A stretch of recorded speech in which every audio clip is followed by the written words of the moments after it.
Welcome are फिल्मी दुनिया YouTube channel और एक नया पलंग तोड़ वीडियो के साथ। तो दोस्तों, ये कहानी टीटू नामक एक ऐसी लड़की की है जिसे अपने बेस्ट फ्रेंड की मदर से प्यार हो जाता है और ये बस उनकी मदर के साथ दबाकर रेलगाड़ी चकाचक करते हैं। तो मूवी की शुरुआत ही हम टीटू को स्कूल में देखते हैं। टीटू का स्कूल में पहला दिन था। इसके बाद टीटू बच्चे रूम में जाता है जहाँ पर उसकी मुलाकात केटी से होता है और ये दोनों काफी बातें करते और जल्दी अच्छे दोस्त बन जाते हैं और रात को एक साथ बैठकर जाम पीते और एक दूसरे को अपने सीक्रेट बताते हैं। टीटू बताते हैं कि मेरी आज तक कोई भी बनती नहीं है और मैंने किसी का बोल नहीं किया। तो यह सुनकर कहता है कि तुम फिक्र मत करो, मैं हो लाकर दूंगा।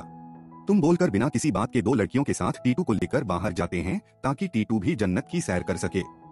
लेकिन टीटू जाते भी गाड़ी में ही लड़कियों के सामने उल्टी कर देता है जिससे सबके का सारा पैर खराब हो जाता है। लेकिन इसके पार नहीं मानता और वो अगले दिन टीटू को घर लौटते वक्त लेकर जाता है ताले टूटे भी कोई बंदी तय कर सके। लेकिन टीटू वहाँ पर भी गड़बड़ कर देता है तो इस बात पर प्रिंसिपल टीटू को एक हफ्ते के लिए स्कूल से निकाल देता। तो जब ये बात सबको पता चलती है कि टीटू एक हफ्ते के लिए स्कूल नहीं आएगा तो क्या उसे $500 देकर न्यूयॉर्क में पार्टी में जाने को बोलता है क्योंकि वहाँ पर काफी ज्यादा लड़कियां मिल सकती हैं। टीटू को जब पार्टी में जाते तो सब लड़कियों से स्टूडेंट समझकर भाव नहीं देते और वहाँ पर एक लड़की से मासूम समझकर उसका मजाक बनाने के सबके सामने और एक एलेन नाम की। और ये सब कुछ तब देख रही जोर से टीटू काफी अच्छा लगता तो वो टीटू के पास आकर उसके साथ फ्लर्ट करने लगती है और ये दोनों लेफ्ट में आ जाते तो वाले टीटू के साथ लव नहीं रेलगाड़ी चलाने की कोशिश कर किया। लेकिन टीटू कहते हैं कि मेरा ये पर्स कहीं मैं ऐसे या प्ले में नहीं करूंगा।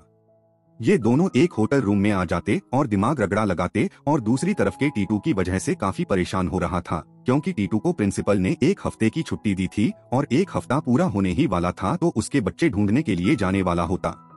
तभी अचानक टीटू वापस आ जाता और उसकी स्माइल देकर सब लोग समझ जाते हैं कि टीटू दबाकर रेलगाड़ी चलाकर आया है। तो ये बात पूरे स्कूल में फैल जाती है और टीटू फेमस हो जाता है पूरे स्कूल में रगड़ा लगाने के लिए। और अगले वीकेंड पर टीटू फिर से मेंबर एलन से मिलने जाता है और ये लोग फिर से रेलगाड़ी चलाते हैं और ऐसे ही कई बार करने के बाद टीटू को एलन पसंद आ जाती है और वो एक दिन उसे प्रपोज कर देता है। लेकिन एलन कहती है कि हमारे बीच में जो जैसे चल रहा है वैसे ही चलने दो, रिलेशन में बदलने की जरूरत नहीं है। तो टीटू ही अगली हो जाता है क्योंकि उसे तो बस मजे ही करने थे अली के साथ। इसके बाद टीटू और अली शॉपिंग पर जाते जहाँ पर टीटू एक जैकेट ट्राई करते हैं और अपनी जैकेट अली को पकड़ाकर जाता तो वाले जब उसका कार्ड निकाल कर देखते हैं तो वो समझ जाती है कि टीटू एक स्टूडेंट से बहुत बुरा लगता है कि उसका एक स्टूडेंट के साथ अफेयर चल रहा है। तो वो टीटू को बगैर बताए वहाँ से चली जाती या टीटू से रोकने के लिए उसके पीछे भागता है। लेकिन तब तक अली मौत से जा चुकी पटेटो कैप को कॉल करके बुलाते हैं और वो उसे सारी कहानी सुनाता तो क्या कहता कि मनोज को बोल जाना चाहिए तो मैं उसकी जैसी और भी बहुत लड़कियां मिल जाएंगी। लेकिन टीटू पर इस बात का कोई असर नहीं होगा क्योंकि वो अब एलन से प्यार करने लगा था और उसे याद करके काफी परेशान होने लगता। प्राइम भी उसका मन नहीं लगता और बच्चों के टेस्ट में अच्छे हाथ नहीं आते तो टीटू फेल होने की वजह से स्कूल से भागने की कोशिश करता है लेकिन उसे रोक लेता है। पर जब डैड संयोजक होते हैं तो टीटू को अच्छे भाव मिल जाते हैं और इसी बात को सेलिब्रेट करने के लिए टीटू और केपी घर पर जाते हैं और फिर का घर बहुत बड़ा और आलीशान था। थोड़ी देर के बाद क्या टीटू को अपने मंडर से मिलवाते हैं लेकिन बेबस करके मोमो देकर हैरान रह जाता है क्योंकि वो कोई और नहीं बल्कि एलेन ही थी जिसके टीटू अब तक मुझे कह रहा था। और अली को यहाँ पर देखकर हैरान रह जाती है और वो दोनों ऐसे नियम करते हैं जैसे वो एक दूसरे को जानते ही नहीं और पहली दफा मिले। इसके बाद अपने मॉम डैड को आपस में बात करते हुए देखा जाकर हमें पता चलता है कि इन दोनों का रिलेशन कुछ अच्छा नहीं चल रहा। इसी वजह से अली ने अपने हस्बैंड के होते में टीटू के साथ रेलगाड़ी चलाई में थी। इसके बाद रात वाले टीटू के रूम में आकर उससे माफी मांगती है क्योंकि वो उसे बिना बताए शॉपिंग मॉल से भाग गई थी। तभी उन सबके आने की आवाज आती है तो आराम फरमाने चली जाती है।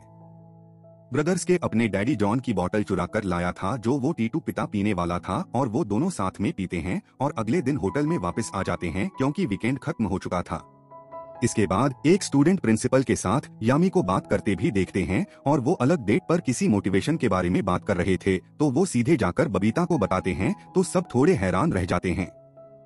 फिर वो चेक इन्वेस्टिगेशन करने आया तो वो तो प्लान बनाते हैं कि वो आर्मी के घर पर जाकर पता लगाएंगे कि वह भी आकर क्यों आया। तो ये लोग जब ऑफिसर के घर पर जाते हैं तब वो गाना गाते मीनार आता है।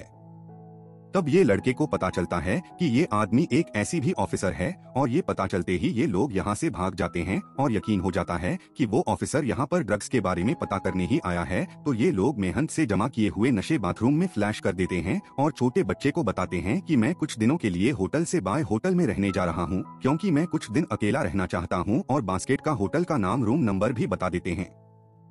इसके बाद टीटू को होटल में अलग बिता देते हैं जहां पर वो दोनों बातें कर रहे होते हैं और परिजनों द्वारा रगड़ा लगाते हैं। अगले दिन हम शराब और उसके दोस्तों को उसी होटल के बाहर देखते हैं जो टीटू और एलन थे। ब्रदर डीके ने पूरी कहानी से पैलेस के पार्टी का नाम बताया था और ये लोग टीटू के रूम का दरवाजा नौकर टैरो को समझते हैं कि कोई रोज सर्विस के लिए आया है तो वो फौरन दोबारा कॉल देकर दरवाजा खोल दे। इसके पर उसके दोस्त अंदर घुस जाते हैं, लेकिन जब ये बंदर अपनी माँ को देखते हैं तो वो समझ जाता है कि ढाबा क्या चल रहा था, तो वे गुस्सा होकर वहाँ से चला जाता। टीटू से रोकने के लिए जाता है, लेकिन ये पहले से ही काम निकालकर मान जाते हैं और जब टीटू होटल आता है तो उसके पास से बात नहीं कर रहा था और अगले दिन टेबल के पहनाने की कोशिश करता और कहता है कि मुझे नहीं पता था कि अली तुम्हारी मदर इस बार के पेट को जोरदार मुक्का मार देता। कहता कि पहले भले ही तो मैं नहीं पता था, लेकिन मेरे घर जाने के बाद तो मैं पता चल जाता। नागराले मेरी मदर हैं कि बातों को उनसे मिलने के लिए ओटी क्यों गए, तो ये तो टीटू कहता ये सब तुम्हारी अंतिम यादें, तो मुझे $300-500 देकर न्यू ईयर पार्टी में न लेते तो मैं तुम्हारी मदद से मिलता ही नहीं, और ये सब भी न होता तो ये सब करके को और भी ज्यादा गुस्सा आ जाता तो वो दोनों आपस में लड़ने लगते और लड़ते लड़ते होटल रूम में आ जाते और लांबा भी काफी देर लड़ते। कुछ देर लड़ने के बाद वो दोनों थक हार कर बैठ जाते हैं और तब तक उसके पाप भी शांत हो चुका था। तभी तो फिर से सबसे माफी मांगते हैं और अपने किए की और कहते हैं कि मैं तो कभी भी कोई गलती नहीं करूंगा, क्योंकि स्कैप भी टीटू को अच्छे दोस्त मानता था और स्कैप ने इसका बाद टीटू को माफ कर दिया था। और ऐसे फिल्म की एंड होती है। आपको ये फिल्म कैसी लगी कमेंट करना। मिलता है एक नया एडल्ट हॉलीवुड फिल्म का साथ।